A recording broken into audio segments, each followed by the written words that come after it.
आप में से कितने लोग जान जाओगे कि $1 ट्रिलियन इकोनॉमी क्या होती है? पहले तो 1 ट्रिलियन ही समझने में थोड़ा वक्त लगेगा, और बीजेपी वो काम करती है जो किसी को समझ में नहीं आता है। पहले वो जीरो टॉलरेंस कर रहे थे लॉ एंड ऑर्डर पे, उसकी पोल खुल गई। जीरो टॉलरेंस वो करप्शन पे कह रहे थे, वो पोल खुल गई। और अब कह रहे हैं कि $1 ट्रिलियन की इकोनॉमी बनाएंगे। और जो $1 ट्रिलियन की इकोनॉमी बनाना चाहते हैं, बताओ उन्होंने बिजली का बिल कितना लेना शुरू कर दिया? बिजली का बिल कितना देना पड़ रहा है? जो चीजें कम पैसे में आती थी, आज बताओ कितने पैसे में आ रही। इनकी सरकार चली तो जो रुपया की जो है वैल्यू, वो भी रुपए की वैल्यू खत्म हो जाएगी। आप ज्यादा पैसा लेकर के जाओगे और कम चीजें आपको उस पैसे में मिलेंगी। अगर पैसे की वैल्यू किसी ने खत्म की है तो भारतीय जनता पार्टी की सरकार में पैसे की वैल्यू खत्म होगी।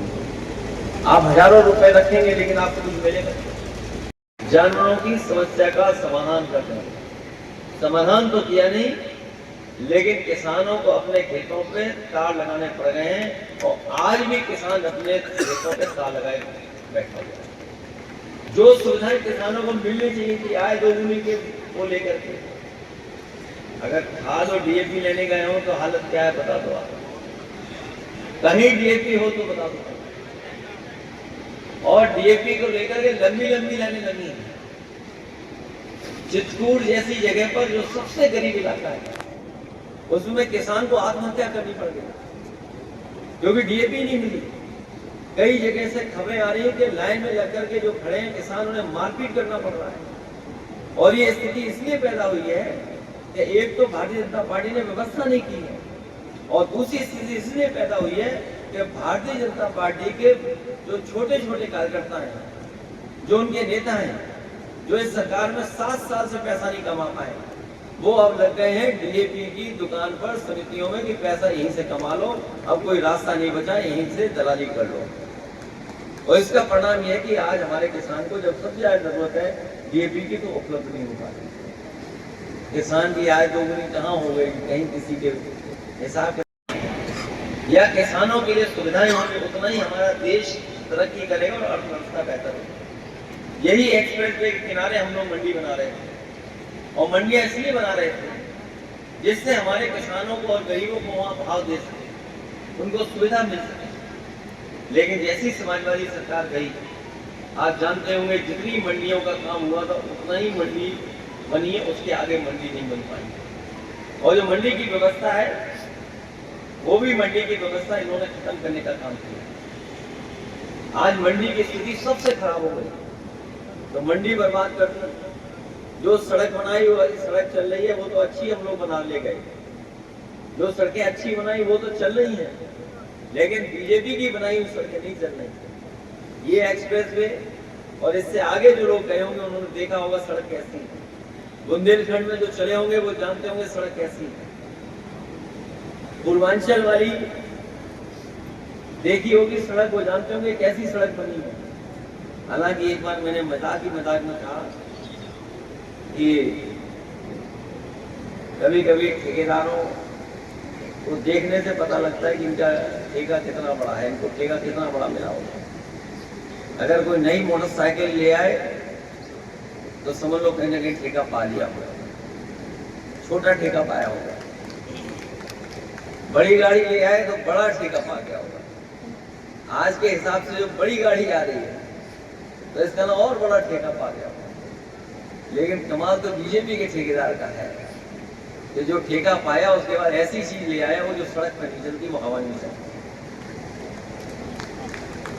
सोचिए ये स्थिति है, और सरकार गोलमाल कर गई है। एक अधिकारी का या सुनने में आया, एक अखबार में छपा, सोशल मीडिया पे चला, एक अधिकारी के घर से पैसे चोरी हो गए। कोई 1 लाख 2 लाख पैसे नहीं चोरी हुए, 1 करोड़ 2 करोड़ पैसे नहीं चोरी हुए थे।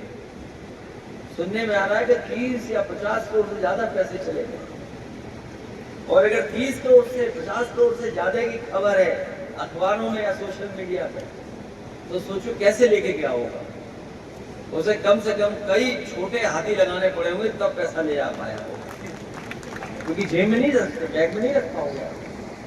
अगर 30 करोड़ रुपया है तो कम से कम छोटा हाथी लगाना पड़ा होगा कई, तब जाकर के पैसा निकला होगा। तो सोचिए क्या स्थिति है अगर उस सरकार के अधिकारी पर यदि आरोप लग रहा है और उसकी कोई जांच नहीं हो रही, तो सोचिए इस सरकार में कितना भ्रष्टाचार चल रहा होगा। अभी कुछ दिन पहले एक डीएम का ऑडियो वायरल हुआ था। डीएम साहब उसमें अपना तय कर रहे थे कि कितना कमीशन लेना है, इस बात की चर्चा कर रहे थे कि उन्हें कमीशन कितना लेना है। तो सोचिए जिलाधिकारी से लेकर के हर स्थान भ्रष्टाचार में लगा हुआ है। जो लोग दूसरों पे उंगली उठाते थे, आज पिछले 10 साल दिल्ली की सरकार की और उत्तर प्रदेश की इतने दिनों की सरकार में हम लोग कह सकते हैं कि सबसे ज्यादा करप्ट सरकार अगर कोई है तो वो भारतीय जनता पार्टी की है। और भारतीय जनता पार्टी के लोगों ने उत्तर प्रदेश को खोखला कर दिया। और जो सपना दिखा रहे हैं कि हम $1 ट्रिलियन की इकोनॉमी पा रहा हूँ, सभी हमारे नेता सांसद आदित्य यादव जी से लेकर के सभी वरिष्ठ पदाधिकारी, जिम्मेदार नेता और इस कार्यक्रम में उपस्थित सभी बुजुर्ग माताएं बहनें, नौजवान साथी और पत्रकार, मैं जहां बधाई दे रहा हूं वहीं मैं यहां के लोगों से अपील भी करना चाहता हूं कि इस क्षेत्र में सबसे कम मैं आया हूँ और नेताजी और आप सबका जितने लोग बैठे हैं, ये सब परिवार के लोग बैठे हैं, एक दूसरे से बहुत गहरे संबंध हैं। मैं बहुत कम आया, उसके बाद भी आप लोगों ने रिकॉर्ड मतों से जिताया। न केवल हमें जिताया बल्कि हमेशा जिताया। मैं चाहता था कि तेज प्रताप यादव जी भी सांसद बन जाए और हम अपनी विधायकी न छोड़ें, लेकिन वो राजनीतिक परिस्थितियां ऐसी नहीं बनी और हमारे कन्नौज के लोगों ने कुछ ज्यादा ही प्यार दिखा दिया, जिसके कारण हमें कन्नौज दोबारा चुनाव लड़ने जाना पड़ा। कन्नौज से मैं तेज प्रताप जी को लड़ना चाहता था लेकिन नहीं लड़ा पाया। तो मैंने अपने सभी वरिष्ठ नेताओं से समय समय पर जानकारी ली, समय समय पर पूछा, क्योंकि बहुत दिन से उनकी छुट्टी चल रही थी। इसलिए उनका अवकाश खत्म करने का काम हम लोग कर रहे हैं और मुझे पूरा भरोसा है कि यहाँ लोग उन्हें जिता करके भेजेंगे। करहेल विधानसभा बीजेपी के हिसाब किताब में भी जीत का नहीं है।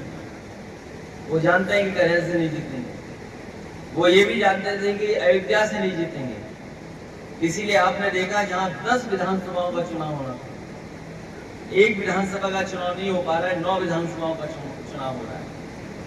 और विधानसभा इसलिए नहीं करा रहे हैं वहां पर क्योंकि वो जानते हैं कि उनके इंटरनल सर्वे में बीजेपी बार बार हार रही है। और आरएसएस से लेकर के उनके तमाम सहयोगी संगठन जो है, उन्होंने जो इंटरनल सर्वे कराया अपना, उसमें अभी भी वो जीत के करीब नहीं पहुंच पा रहे। इसलिए दोबारा ना वहां से हार जाए अयोध्या से, इसलिए उन्होंने चुनाव टाल दिया। और करहेल का भी इंटरनल सर्वे उन्होंने कर लिया और उन्होंने कहा कि अब पीडीआई परिवार रिकॉर्ड बनाएगा, इसीलिए उन्होंने हमारे ही रिश्तेदार को उतारा। और जो रिश्तेदार होता है और कैसे रिश्तेदार हैं हमें बोलना नहीं है उसमें, हमें बोलना नहीं है उसमें। कई चीज छिपा रहे हैं वो लोग, कई चीजों से बचना चाहते हैं, इसीलिए उन्हें बनाया गया प्रत्याशी।